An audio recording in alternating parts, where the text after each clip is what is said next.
Eu sou bendito, eu sou curado, fui resgatado. Jesus pagou o alto preço por mim. O meu passado foi apagado. Estou vivendo a nova vida que Deus tem para mim. Estou firmado numa rocha, fortalecido em seu amor. Não olho pra trás, não penso em desistir. Agora sei que Cristo vive. Não compreendo seus caminhos, mas te darei a minha canção. Doces palavras te darei. Olha o que ele faz com você. Me sustentas em minha dor. Isso me leva mais perto de ti, mais perto dos seus caminhos. Você pode erguer a sua voz e dizer isso?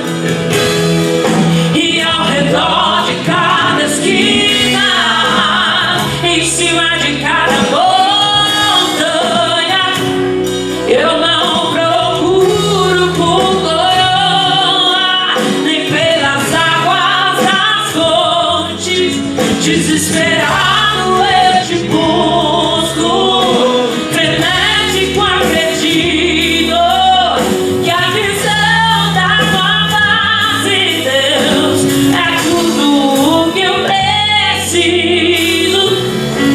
Eu te direi, diga isso com fé, que vai valer a pena. Diga, que vai valer,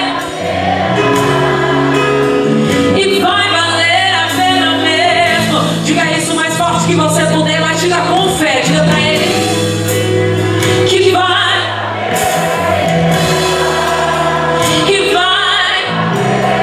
já valeu, vai valer a pena mesmo. Não compreendo os teus caminhos, eu não, mas te darei a minha canção. Doces palavras te darei.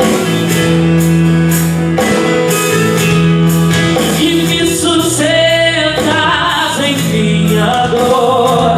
Isso me leva cada vez mais, isso me leva mais perto de ti, mais perto dos teus caminhos.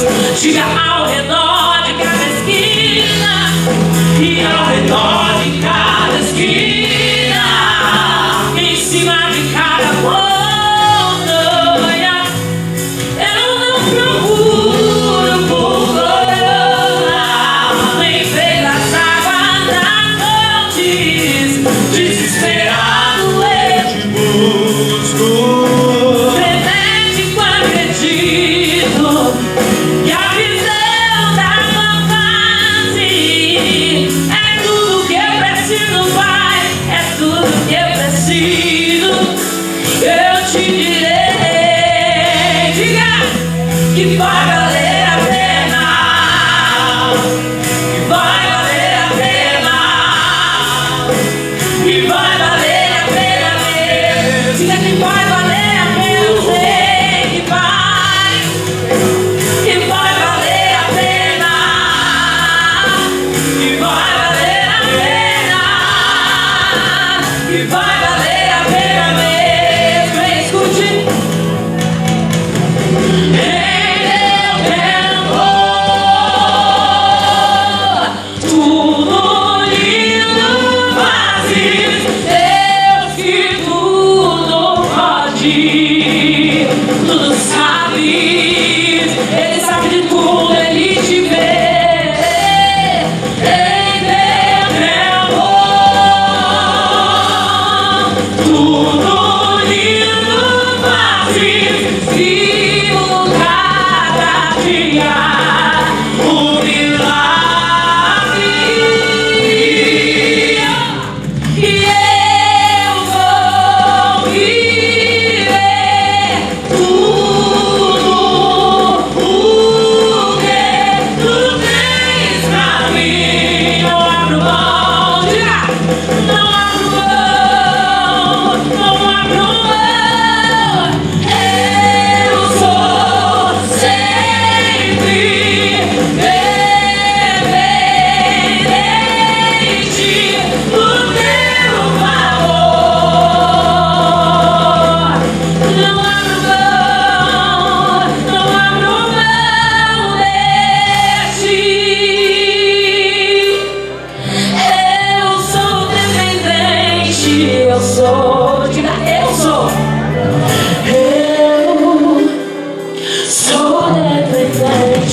Recebe isso que você acabou de cantar?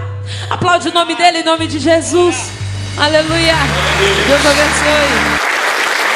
Amigos de casa, que o Senhor abençoe a todos em nome de Jesus. Você que está agora nesse momento sintonizado pela HIT ou pelo canal das igrejas, e também as pessoas que vão nos assistir pelas redes sociais, que o Senhor abençoe a todos em nome de Jesus. Eu sou o pastor Alex de Lima e nós estamos transmitindo diretamente aqui da sede da Igreja Internacional da Graça de Deus em Taubaté.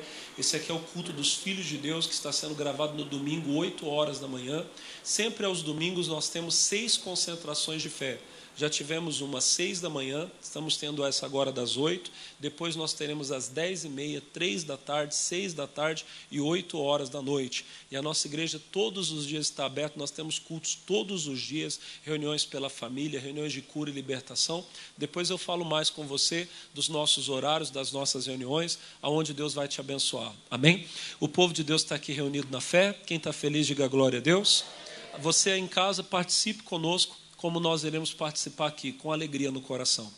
E eu queria falar hoje com vocês, irmãos, uma coisa muito séria. Há tempo na vida de sorrir, há tempo na vida de festejar, de se alegrar. Mas a Bíblia também diz que há tempo de chorar. Vamos para Eclesiastes, capítulo de número 3, por favor. Livro de Eclesiastes, capítulo de número 3. Essa passagem ela é muito conhecida. E ela fala que há um tempo para todas as coisas. O capítulo 3, o versículo 1, diz assim: tudo tem o seu tempo determinado e há um tempo para todo propósito debaixo do céu. 2. Há tempo de nascer e tempo de morrer. Tempo de plantar e tempo de se arrancar o que plantou. Verso 3. Tempo de matar e tempo de curar. Tempo de derrubar e tempo de edificar. E aí nós chegamos no verso 4, que é o nosso versículo. 4, se você puder, lê em voz alta comigo. Tempo de chorar e tempo de rir. Tempo de prantear e tempo de saltar. Olhem para mim, meus amados. Há tempo para todo propósito. Todas as coisas que Deus criou, Ele estabeleceu um tempo dentro dessas coisas. Quando nós tentamos adiantar esse tempo, nós temos problemas. O bebê, desde o momento que ele é gerado no ventre da mãe, até que ele esteja pronto para vir ao mundo, leva mais ou menos quanto tempo, igreja? 9 meses. E o que acontece quando o bebê nasce antes disso? A gente diz que ele é o quê? Que ele é prematuro. E vocês sabem que existem casos que ele nem chega a sobreviver, ele não suporta. Porque o corpo dele ainda não estava plenamente formado, plenamente pronto para poder resistir à vida. Então, esse exemplo que eu estou te dando é um de muitos que eu poderia usar para fazer você entender o seguinte: Deus faz tudo certo no tempo certo. Diga glória a Deus. E pelo poder dele, ele também determinou que tem coisas que nós temos um tempo para fazer. O problema é que tem gente que está chorando na hora que deveria rir, e tem gente que está rindo na hora que deveria chorar. Antes que você possa perguntar, pastor, mas o choro, ele é bom? Olha para o pastor, na hora certa ele é. Sabia que até Jesus chorou? Existem 3 passagens bíblicas onde a Bíblia nos mostra o nosso Salvador chorando. Quando ele foi até o lugar onde Lázaro, amigo dele, estava sepultado, a Bíblia diz que ele chorou. Outra vez a Bíblia diz que ele, chegando à cidade de Jerusalém, ao ver aquela cidade que ele amava tanto, aquele povo que ele fez tudo para salvar, mas que não queria se arrepender, a Bíblia diz que ele também chorou. Ele disse assim: Jerusalém, Jerusalém, que matas os profetas, apedrejas os que te são enviados. Quantas vezes eu quis juntar vocês igual a galinha junta os seus pintinhos e vocês não deixaram. Aí Jesus disse que Jerusalém seria pisada pelos gentios, até que ela pudesse dizer: bendito que vem em nome do... Outra vez que a Bíblia diz que Jesus chorou foi lá no Getsêmani. O Getsêmani era um jardim que ficava no Monte das Oliveiras, e Jesus constantemente ia para esse lugar a fim de orar. E algumas horas antes dele ir à cruz, ele orava e ele dizia: Pai, se for possível, passa de mim esse cálice. Todavia, não seja feita a minha vontade, mas o quê? E a Bíblia diz que ele chorava e que o suor dele tornou-se em grandes gotas de sangue. Amados, até o nosso Salvador, o nosso divino Senhor, até ele chorou. Existem momentos na vida em que nós precisamos chorar também. E a Bíblia diz que tem um choro que ele é inspirado por Deus e que ele faz bem. Segunda carta de Paulo aos Coríntios, capítulo 7, eu vou ler bem rapidinho. Se você tem dificuldade com a Bíblia, você não precisa nem abrir, você vai lendo aqui pelos monitores, anota num papelzinho, que depois você lê tudo em casa. Mas segundo aos Coríntios, capítulo 7, o versículo de número 9, diz assim: agora folgo, não porque fostes contristados, mas porque fostes contristados para o arrependimento. Para aqui um pouquinho. O nosso irmão, o apóstolo Paulo, escrevendo para os coríntios, ele disse assim: agora folgo. Folgar aqui significa sinto alegria. Ele disse: eu estou alegre, estou sentindo alegria. Ele diz: não porque fostes contristados, ou seja, não porque vocês estão tristes. Aí ele diz: mas porque fostes contristados para o arrependimento. As lágrimas de arrependimento são lágrimas muito boas de se chorar. Pulando um pouquinho para frente no versículo 10, Paulo diz, capítulo 7, verso 10, ele fala: porque a tristeza segundo Deus significa que vem de Deus, porque a tristeza que vem de Deus opera o arrependimento para a salvação. Então, olha para o pastor Alex, quando uma pessoa está no caminho do erro, no caminho do pecado, longe de Deus, o Senhor permite que ela sinta tristeza. Lá em Gênesis, no capítulo de número 5, quando a Bíblia fala que a humanidade estava se corrompendo, está escrito que Deus disse assim: o meu espírito não contenderá para sempre com o homem.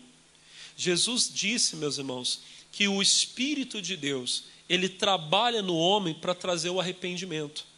É o Espírito Santo que convence o homem, que convence o mundo do pecado, da justiça. Então o Espírito de Deus que vive dentro de mim, vive dentro de você, ele luta conosco. Para quê? Para nos mostrar a nossa necessidade de arrependimento. Quantas vezes você já fez uma coisa errada na vida e depois você não conseguiu ter paz? Você briga com uma pessoa, você fala uma coisa que não devia falar e depois você não consegue nem dormir à noite. O que é aquilo? Aquilo é o Espírito Santo lutando com você, mostrando para você que você precisa se arrepender, que você precisa pedir perdão, mostrando a você que você precisa muitas vezes fazer até o quê? Chorar. As lágrimas de remorso, irmão, elas não são boas, mas as lágrimas do arrependimento são. Qual é a diferença do remorso e do arrependimento? No remorso, você chora por aquilo que você perdeu. No arrependimento, você chora por aquilo que você fez. Quando uma pessoa sente remorso, ela pensa assim: eu podia ter isso, eu podia ter aquilo, e agora eu não vou ter mais. Ela chora pela oportunidade perdida. Mas não significa que ela se arrependeu do que ela fez. Ela está triste pelo que ela perdeu. Mas se ela tivesse que fazer de novo, ela ia fazer do mesmo jeito. Agora, quando uma pessoa se arrepende, quando as lágrimas são de arrependimento, então a pessoa chora pelo que ela fez. Ela ora a Deus: Senhor, eu não acredito que eu fiz isso, me perdoa. Eu sou teu filho, eu não podia ter procedido dessa maneira, eu não podia ter feito daquela forma, eu não podia ter agido com aquela pessoa como eu agi, eu não podia ter falado para aquela pessoa o que eu falei, e ela chora. Mas ela chora porque ela sente a dor do pecado dela. Essa tristeza a Bíblia diz que é boa. Vamos ler de novo? Porque a tristeza, segundo Deus, opera o arrependimento. Para o quê?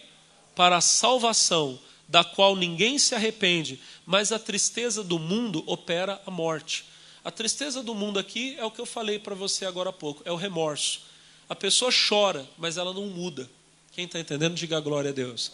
Agora, no arrependimento, a pessoa chora e ela fala para Deus: Deus, nunca mais vou fazer isso. A partir de hoje eu vou mudar. E ela muda de verdade. Aí ela recebe a salvação. Diga glória a Deus. A tristeza, segundo Deus, a que vem de Deus, opera o quê? O arrependimento para a salvação. O que eu queria falar para você hoje é o seguinte: tem muita gente que precisava chorar essas lágrimas aqui. As lágrimas do arrependimento. Tem muita gente, meu irmão, que precisa entender: eu estou errado. Eu preciso me arrepender. Eu preciso voltar para Deus. Só que olha para mim, tem muita gente que não está chorando. Tem gente que está rindo quando deveria chorar. E tem gente que está fazendo o contrário também. Está chorando quando ela deveria rir. Lá em Marcos 2,18, eu vou mostrar rapidinho isso aqui para você. Evangelho do nosso irmão Marcos, de São Marcos, capítulo 2. Lá no verso 18, perguntaram para Jesus a respeito do jejum. Marcos 2,18. E o Senhor Jesus, na resposta dele, de certa forma, ele mostra quando nós precisamos chorar também. Marcos capítulo 2, verso 18. Quantos encontraram, digam glória a Deus. Está escrito assim: ora, os discípulos de João, João aqui é João Batista, tá?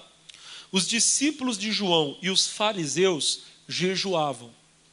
E foram e disseram-lhe: por que jejuam os discípulos de João e os fariseus, e não jejuam os teus discípulos? Então se juntou uma turminha, os discípulos de João Batista e os fariseus, e foram até o mestre e perguntaram: Senhor, por que nós, discípulos de João Batista e fariseus, jejuamos e os seus discípulos não jejuam? A resposta de Jesus é tremenda. Verso 19: e Jesus disse-lhes: podem porventura os filhos das bodas jejuar enquanto está com eles o esposo? Enquanto tem consigo o esposo, não podem jejuar. Agora olha o versículo de número 20. Mas dias virão em que lhes será tirado o esposo, e então jejuarão quando, igreja? Naqueles dias. Perguntaram para Jesus: por que os teus discípulos não jejuam? E Jesus disse o seguinte: durante as bodas são a festa, a comemoração do casamento, do matrimônio. Enquanto o esposo está presente, não se pode jejuar. Pensa comigo, é o meu casamento. Eu estou num momento feliz, estou celebrando, estou festejando, comemorando. Amém? Eu convidei você para a minha festa. Eu chamei o Jean para ser meu convidado de honra. Ô Jean, vem para o meu casamento. Ele vem, ele é meu amigo que vai comemorar comigo. Nós estamos sentados à mesa e eu tenho a alegria de falar para ele: se sirva, meu amigo. E ele diz assim: desculpa, mas hoje eu não vou me servir, hoje eu não vou comer.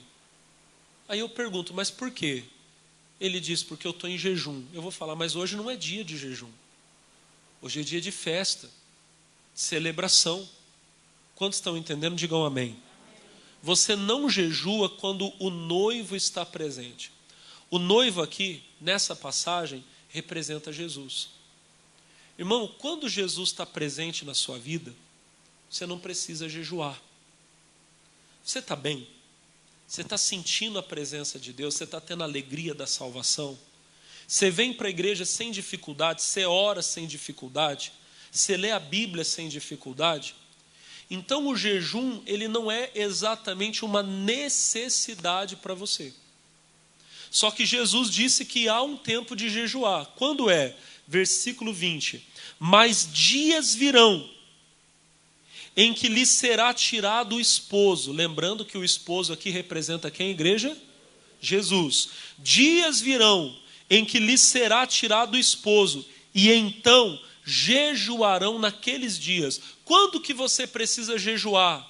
Quando o esposo é tirado. Ou seja, quando você não está conseguindo sentir a presença de Deus. Pastor, ultimamente eu estou tão ruim para orar. Alguém pode dizer. Eu começo a orar, eu sinto sono, me dá vontade de dormir. Está na hora de você jejuar, irmão. Pastor, eu não estou vindo para a igreja, não tenho nem vontade. Eu tenho vontade de ir para a festa, eu tenho vontade de ir para o futebol, eu tenho vontade de ir para a praia, mas para a igreja eu não tenho vontade de vir. Irmão, chegou o momento de você jejuar. Por quê? Porque o esposo foi tirado. Você não está sentindo a presença de Deus. Qual é o objetivo do jejum? Para que serve o jejum? O jejum, ele é um suporte para a oração. A carne, o homem exterior, não quer orar, não quer buscar. Jesus disse para o nosso irmão, para o apóstolo Pedro, ele disse que o espírito está pronto, mas a carne é fraca. Então você tem que fazer o quê? Você tem que botar a carne de castigo. É como uma criança bagunceira, você põe ela de castigo, senta aí, você vai me obedecer. O jejum é para isso. Você está dizendo não para a tua carne. Agora, muita gente não entendeu o que é jejum. Jejum não é só ficar sem comer. Com todo respeito, não adianta nada você ficar sem comer o dia inteiro e ficar o dia inteiro assistindo televisão. Aí você vê novela, assiste filme, ouve música, vai escutar o pagode, o forró. Não adiantou nada o seu jejum. Jejum é separação, é consagração. Você vai jejuar, você desliga a televisão.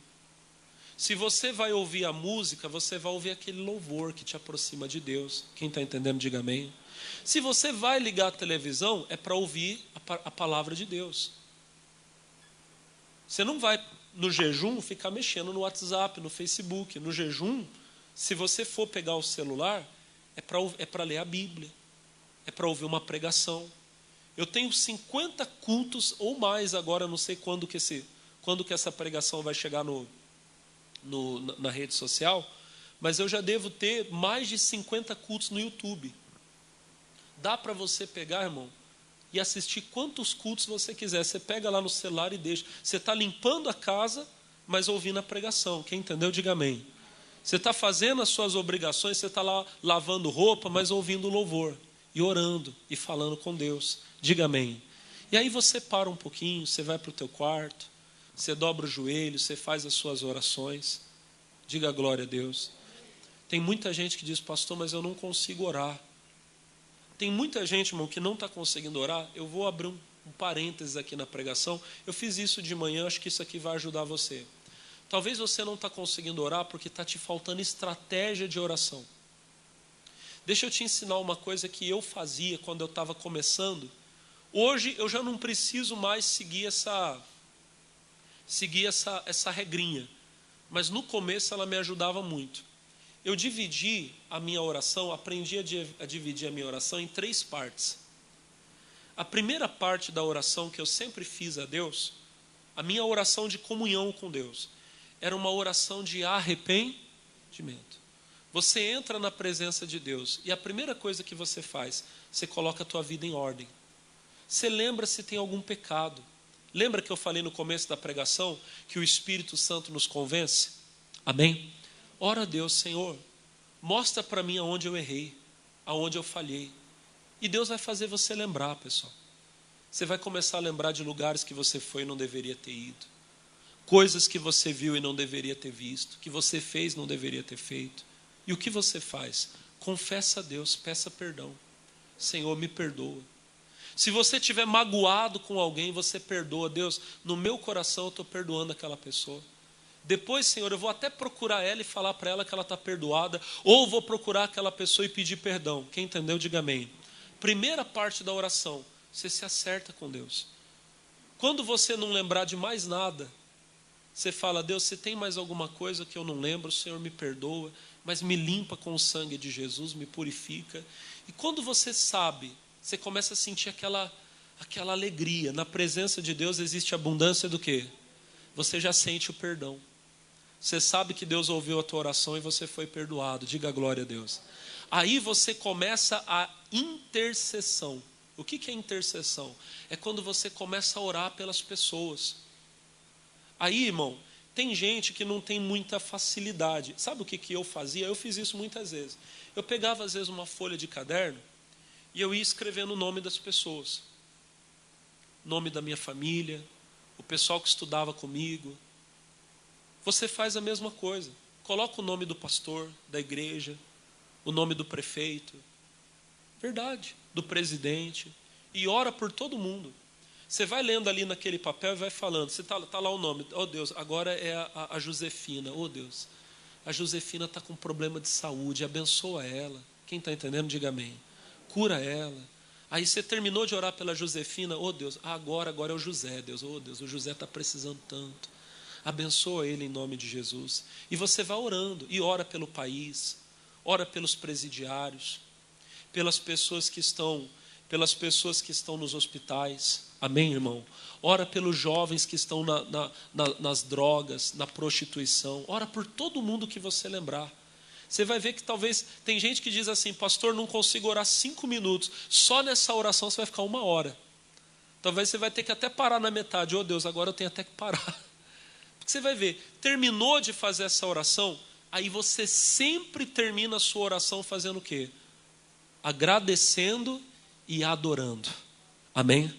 Orou por quem você precisava orar? Senhor, obrigado. Eu creio que o Senhor me ouviu. E aí você adora. Aí você dá glória a Deus. Você fala que Ele é grande, que Ele é poderoso, que Ele é lindo. Quem é batizado no Espírito Santo, ora em línguas. E ora bastante em línguas. Porque é um exercício espiritual muito importante. Quem ainda não é batizado no Espírito Santo, se dedica a buscar, Senhor, me batiza, me dá os dons espirituais, me dá fruto espiritual, mas me dá... Se você fizer isso, irmão, você vai começar a orar de um jeito que você nunca orou. Depois de um tempo, você não vai mais precisar do papel. Aí você já vai estar tão assim... habituado, você já vai ter tanta comunhão, tanta intimidade, que você não vai nem precisar, você vai estar lá orando, adorando a Deus, e o próprio Deus vai fazer você lembrar das pessoas, aleluia, glória, oh Deus, o Jean, abençoa o Jean, a Flávia, quem está entendendo, diga amém, e você vai orando e Deus vai te abençoando, amém? O jejum serve para quê? Para te ajudar a ter força para orar. Quando a carne está muito forte, você começa a orar, você já sente sono, você não sente vontade, você começa a orar, você começa a lembrar dos problemas, e é problema aqui. Daqui a pouco, ao invés de orar, você está lá com o olho aberto, pensando. O jejum serve para isso. Irmão, tem gente que está em tempo de jejuar. Tem gente que está em tempo de fazer o que eu comecei falando? Irmão, você não pode estar vivendo todo errado e achando que está normal. Você está vendo, irmão, que você está longe de Deus. Você quase não vem na igreja mais, vai tentar orar, não consegue orar. E pior de tudo, irmão, às vezes está tudo dando errado na sua vida. Por favor, não fica chateado com o que eu vou te falar, não. Você é de Deus, mas às vezes você já está vendo até demônio na tua vida. O que o Senhor Jesus disse que o diabo faz? Ele disse que o diabo faz 3 coisas. O que ele faz? Roubar, matar e destruir. Essa é a obra do inimigo. Às vezes você já está vendo isso na sua casa. Roubo, morte e destruição. É só doença. É só miséria. E meu irmão, briga, confusão, separação, divisão. Está na hora de você fazer o quê, irmão? De você buscar a Deus de verdade. Lá no livro do profeta Joel, no capítulo 1, vamos lá, por favor. Deus aqui está dizendo para o povo dele que estava na hora do povo dele chorar. Joel, capítulo de número 1. Vamos começar do versículo 1 mesmo, pessoal. Se você abrir a Bíblia bem no meio, normalmente você abre no livro de Salmos. Depois de Salmos é Provérbios, depois Eclesiastes, Cantares, aí vem Isaías. Depois de Isaías é Jeremias, Lamentações, Ezequiel, Daniel. Depois de Daniel é Oséias, depois de Oséias é Joel. Tá bom? Não é tão difícil de achar, não. Joel, capítulo de número 1. Versículo de número 1. Quantos encontraram, digam glória a Deus. Joel, capítulo 1, versículo 1 diz assim: Palavra do Senhor, que foi dirigida a Joel, filho de Petuel. Verso 2. Ouçam isto, vós anciãos, escutai todos os moradores da terra. Aconteceu isso em vossos dias? Ou também nos dias de vossos pais? Para aqui um pouquinho. Joel começa a escrever para o povo de Deus e ele diz: ouçam o que eu vou dizer para vocês. Isso aconteceu nos vossos dias ou aconteceu no passado? Daqui a pouquinho eu explico para você por que o Joel falou isso. Mas vamos continuar a leitura, rapidinho. Versículo 3. Fazeis sobre isso uma narração a vossos filhos a seus filhos, e os filhos destes a outra geração. 4. O que ficou da lagarta, o comeu o gafanhoto. O que ficou do gafanhoto, o comeu a locusta. E o que ficou da locusta, o comeu o pulgão. Agora, a chave de tudo isso está no versículo 5. despertai, ébrios, e o quê? Chorai, gemei, todos os que bebeis vinho, por causa do mosto, porque é tirado da vossa boca. O que estava acontecendo, irmão? O povo de Deus, o povo de Israel, tinha acabado de sofrer uma praga. Uma nuvem de gafanhotos, gigantesca, absurda, entrou dentro de Israel, meu irmão, e comeu tudo. Eu vou ler para você mais um pouquinho daqui a pouco. Arrancou até a casca das árvores. Você consegue imaginar que os bichos vieram com tanta fome que não deixaram nem a casca? As árvores pelo caminho estavam brancas, nuas. Não deixaram folha e não deixaram nem a cobertura da madeira. Tudo comeram. E qual era o problema? Olha para o pastor. O povo estava em miséria. A praga tinha destruído tudo. Quem está entendendo, diga amém. E o que o povo estava fazendo? Bebendo. Versículo 5, ó. Despertai ébrio. O que é ébrio? Sabe o que é ébrio? O que é um ébrio? Um beberrão.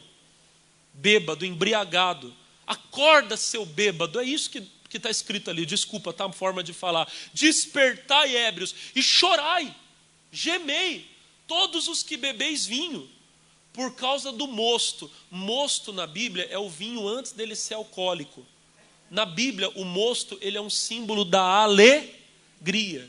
Deus está dizendo, meu povo, não é tempo de alegria não. É tempo de chorar. É por isso que lá no começo, no versículo 2, Joel disse, isso aconteceu nos vossos dias? Porque não parece. Parece que vocês não estão vendo o que está acontecendo com vocês. Quem está entendendo, diga amém. Pessoal, quero falar com a igreja agora. Olha o que está acontecendo no mundo, meus irmãos. Quantos jovens se matando. Quantos filhos, meu irmão, e filhas rebeldes aos pais.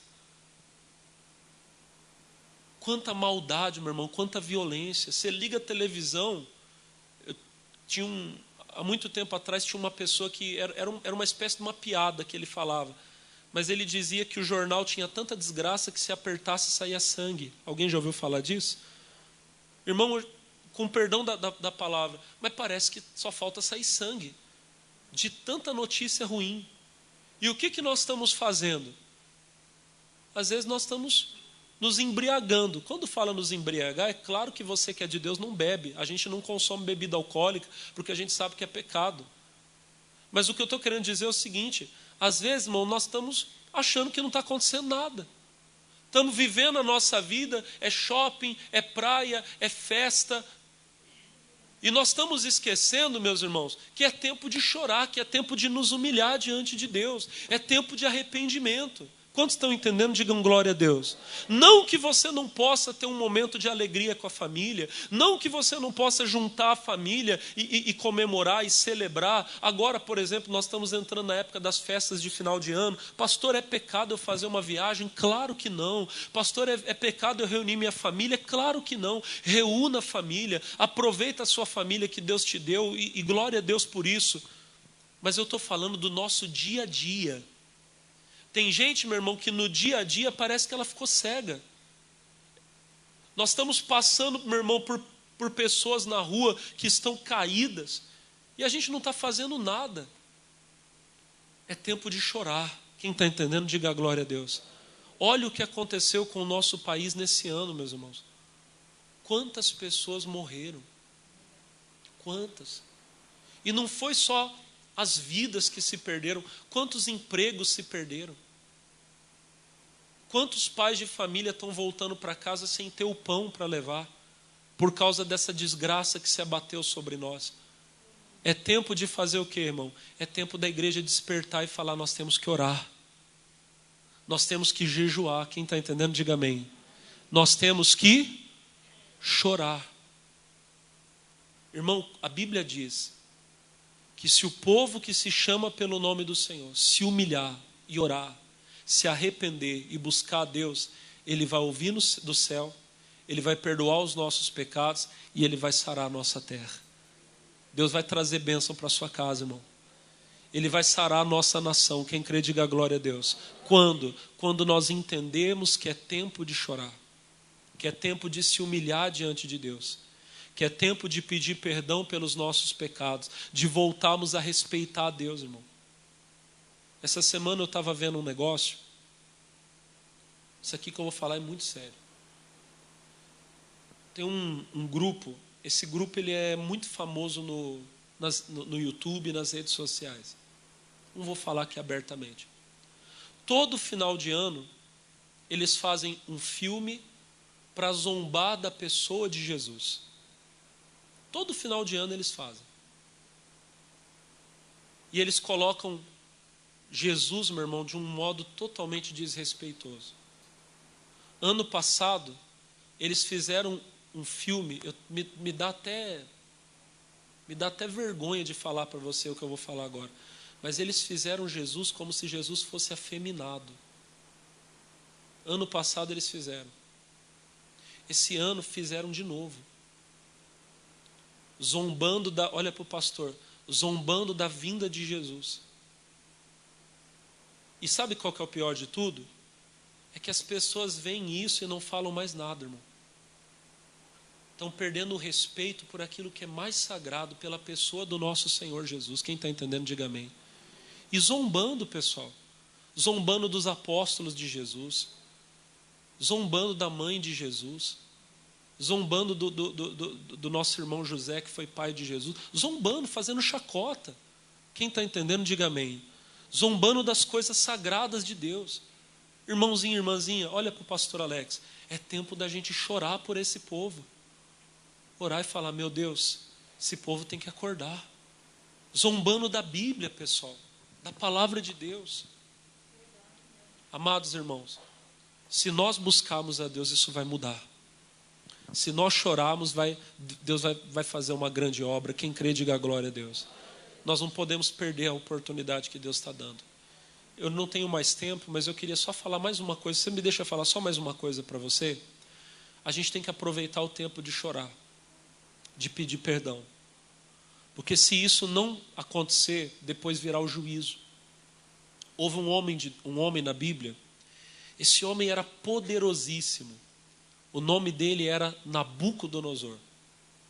Nabucodonosor foi o maior rei do tempo do Império Babilônio. A Babilônia, durante um tempo, ela foi a nação mais poderosa do mundo, conquistou todos os reinos, até que depois ela foi conquistada pela Média Pérsia. A Média Pérsia depois foi conquistada pela Grécia, a Grécia foi conquistada pelo Império Romano, e no Império Romano nasceu o nosso Senhor Jesus. Mas a Babilônia era poderosíssima, poderosíssima. E Nabucodonosor era chamado de Rei dos Reis. E realmente ele era. Porque ele governava sobre todos os reis da terra. Um dia Nabucodonosor teve um sonho. Ele acordou aflito, sem saber o que era. Mandou que se introduzissem na presença dele todos os sábios do reino dele. Ele contou o sonho. Não havia quem pudesse dar a interpretação. Por fim, entrou na presença dele um servo de Deus, Daniel, o profeta Daniel. E Nabucodonosor chamava ele de Beltesazar. Ele disse, Beltesazar, você é o príncipe dos magos. Para ele, Daniel não era um servo de Deus, era mais um sábio como os outros que ele tinha. Ele disse, eu tive um sonho, me conta a interpretação. Daniel disse, rei, me diga o que você sonhou. Nabucodonosor disse, eu sonhei com uma árvore muito grande, linda. Ela cresceu tanto e ela floriu tanto que todos os animais do campo vinham se abrigar à sombra dela. E assim ela estava, viçosa, linda. Mas de repente veio um mensageiro do céu. Era um anjo de Deus. Só que Nabucodonosor não sabia falar essas coisas. E o anjo disse que do céu veio uma ordem para se cortar a árvore, para que então ela ficasse presa, acorrentada no chão, e passassem sobre ela tempos e tempos. O que isso significa? Meu irmão Daniel ouviu aquele sonho e ele ficou perturbado. Nabucodonosor viu que ele ficou aflito e disse, Daniel, meu amigo, não me esconda, me conta, o que isso significa?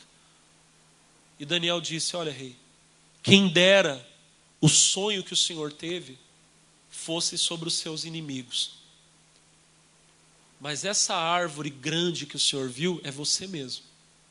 Rei, o Deus dos céus te deu o governo de todos os reinos da terra, te deu todo o poder. Você manda em quem você quiser matar, você mata quem você quiser matar e você deixa vivo quem você quiser deixar viver. Só que o teu tempo está contado, rei. Deus encontrou pecado e iniquidade em você. Você será tirado dentre os homens, você vai viver como os animais, você vai comer grama. Rei, olha o conselho de Daniel, se arrependa. Ouça o meu conselho, Daniel disse para ele. Ouça o meu conselho, se arrepende, faça o bem, para que a sua paz se prolongue. 1 ano depois, quanto tempo eu falei? 1 ano depois, Nabucodonosor não atentou para o conselho de Daniel. Deus deu 1 ano para Nabucodonosor se arrepender. Tem gente aqui que ela pensa, pastor, está tudo bem na minha vida. Não, não está bem. Não é que Deus olha o seu pecado e Deus faz vista grossa, não. Deus está dando tempo para você se arrepender. Para você abandonar aquilo que é errado. Ele está dando tempo, está tendo misericórdia. 1 ano depois, Nabucodonosor não tinha mudado. Ele estava no palácio dele. Imagina, irmão, aquela construção toda cheia de esplendor. A cidade da Babilônia era uma cidade majestosa. Ele mandou fazer uma muralha em volta da cidade. A muralha era tão larga que dava para correr um carro de corrida em cima dela. Cada tijolinho estava escrito Nabucodonosor, rei dos reis. Da sacada, da janela da casa de Nabucodonosor, ele via um jardim. Esse jardim, ele mandou fazer para a esposa dele. Era uma das 7 maravilhas do mundo antigo. Quais são as 7 maravilhas de hoje? É as pirâmides do Egito, o Cristo Redentor, não sei mais o que é. Mas aquele jardim, imagina, o jardim que Nabucodonosor mandou fazer na casa dele, para a esposa dele, era uma coisa tão majestosa que era chamada de uma das 7 maravilhas do mundo antigo. Como esse homem era poderoso. E ele andando na casa dele, ele viu aquilo, ele disse, esta é a grande Babilônia, que eu fiz para minha glória. Ele não deu glória a Deus. Não se humilhou, não se arrependeu. Quem está entendendo, diga amém. A Bíblia diz que a palavra ainda estava na boca dele, irmãos. Ele ainda estava falando, quando ele ouviu uma voz do céu que disse, Nabucodonosor, o reino acabou de passar de você. Você será tirado dentre os homens. Será feito como os animais. Você vai comer erva do campo como os bois. Até que você reconheça que o reino vem de Deus, que o céu é que reina. E Nabucodonosor perdeu o juízo, meus irmãos. O homem mais poderoso da terra arrancou a roupa. Não queria mais viver entre os homens, foi viver no meio do mato. O cabelo dele cresceu, as unhas cresceram e ele comia grama. Você consegue imaginar um rei, o homem mais poderoso do mundo comendo grama. E a Bíblia diz que ele viveu assim durante alguns anos. Até que um dia, naquela situação, ele olhou para o céu. E quando ele olhou para o céu, ele reconheceu que no céu existe um Deus. E o poder pertence a esse Deus. Diga amém. Quando ele se arrependeu, o juízo voltou para ele. Alguém deve ter visto aquele homem se levantando e deve ter falado, parece que o rei se levantou. E os príncipes dele, os capitães dele foram buscá-lo. Nabucodonosor voltou para o reino dele. E a Bíblia diz que a glória dele foi aumentada. Depois você leia Daniel capítulo 4, essa história que eu estou te contando. Nabucodonosor termina dizendo, as últimas palavras dele, ele diz assim, agora eu, Nabucodonosor, exalto e glorifico o Rei dos Reis, porque o poder verdadeiramente pertence a Deus. Diga amém. Irmão, não perca o tempo do arrependimento. Se Nabucodonosor tivesse chorado, tivesse se arrependido, tivesse mudado, ele não teria passado por isso. Se você se arrepender hoje, se humilhar hoje diante de Deus, você vai evitar muitas dores na sua vida. Quem entendeu a mensagem, diga glória a Deus. É tempo de chorar, de se arrepender, de pedir perdão. E quando você fizer isso, pode ter certeza, virá tempo de muita festa. Porque quando um pecador se arrepende, a Bíblia diz que acontece festa no céu. E vai ter festa na sua casa, irmão. Vai ter muita alegria na tua vida. Quem crê, diga glória a Deus. Eu quero fazer uma oração com você, sentado onde você está. Coloca a mão no coração, feche os seus olhos. Pai, e olha agora as lágrimas de arrependimento do teu povo. Deste e desta, meu Senhor, que estão aqui pedindo o teu perdão. Que estão aqui, meu Pai, pedindo a tua misericórdia, a tua graça. Ó meu Deus, perdoa agora. Este, meu Deus, que está orando até mesmo com lágrimas nos olhos e dizendo: Senhor, me perdoa. Este que até com lágrimas nos olhos agora está dizendo: Senhor, tenha misericórdia de mim. A tua palavra diz, meu Deus, que naquela noite em que o Senhor foi traído, o Senhor, meu Deus amado, tomou em suas mãos o pão. Depois o Senhor tomou o cálice. O Senhor disse: esse é meu corpo. E depois o Senhor disse: esse é meu sangue. E o Senhor disse: fazei isto em memória de mim. E o teu servo Paulo diz que o homem deve examinar a si mesmo, e só então comer do pão e beber do cálice. É o que faremos agora, Pai. Mas eu creio, Jesus, que todos que estão orando agora e dizendo: Senhor, me perdoa, me lava, me purifica, eu creio que estes estão agora recebendo, alcançando o teu perdão, a tua graça, tua misericórdia, ó Deus, em nome de Jesus. Cristo já nos preparou um manjar que nos comprou. E amém. E agora, como do pão, toda a igreja convida a ceiar. Levante o cálice para o céu. Alabaciri beanda alabalabas. Oh, aleluia. Do mesmo modo, ao fim da ceia, Ele tomou em suas mãos o cálice, tendo dado graças, entregou aos seus discípulos e disse: tomai todos e bebei. Esse cálice é o Novo Testamento, a nova aliança no meu sangue, que será derramado por vós e por todos para a remissão dos pecados. Fazei isto todas as vezes que beberem em memória de mim. Glória a Deus, aleluia. Irmão, lembre de Jesus agora. Daquela cruz tão pesada que Ele carregou, do sangue que Ele derramou. Aleluia. Quem a fome suportou, daquela coroa de espinhos tão terrível que colocaram sobre a cabeça dele. Obrigado pelo teu sangue.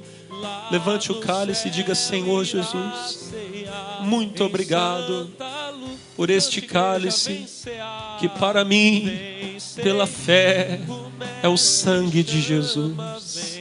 Bebam do cálice, aleluia. Hoje tu te podes saciar mesmo.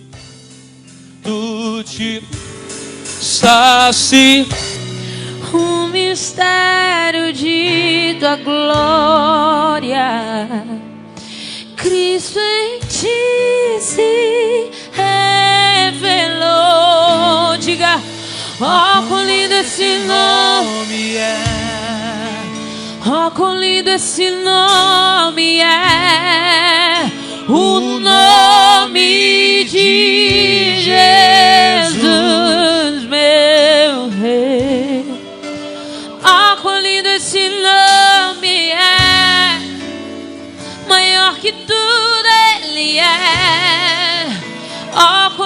esse nome é o nome de Jesus.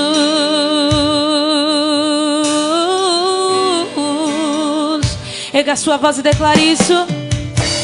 Deixou o céu para buscar-nos e veio pra nos resgatar.